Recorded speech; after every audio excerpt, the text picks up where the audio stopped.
শ্বশুরবাদা এই গানটা কেটেছিল কে? এই গান তোর বাপ কাটেছিল। এত বড় গান আমার বাবা কেটেছে? তোর বাপ কাটেছিল।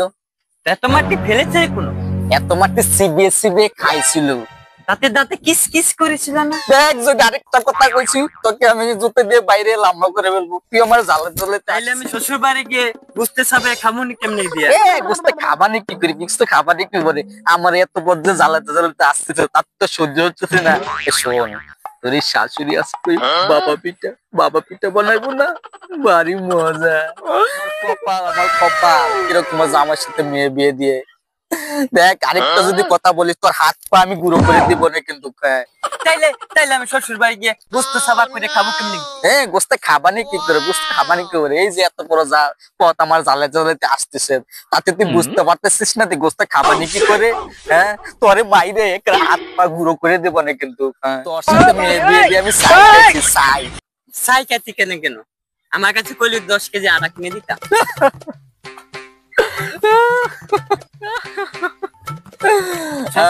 কানতাছেন না, আমি হাসতেছি। এরকম যদি করিস তাহলে জুতো দিয়ে তোর দাঁত ভেঙে ফেলবো। ও আচ্ছা।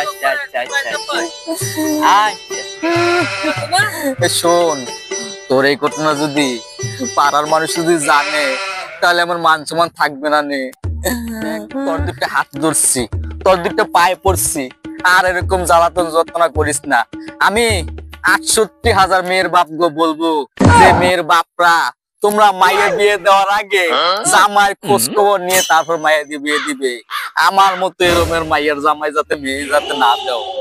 মেয়ের দেওয়ার আগে ভাইবে দেখবা সে মেয়ে ভাত কাপড় দিতে পারে কিনা, জামাই বাড়ি ঘর দুয়ার আছে কিনা, জামাই ঠিকভাবে ভাত কাপড় দিতে পারে কিনা, তারপরে তোমরা মেয়ে বিয়ে দিও। ভাইবে দেখবা যে মেয়ে জামাইয়ের পাশে ঠিক মতো মানায় কিনা, তারপরে তোমরা মেয়েকে বিয়ে দিও।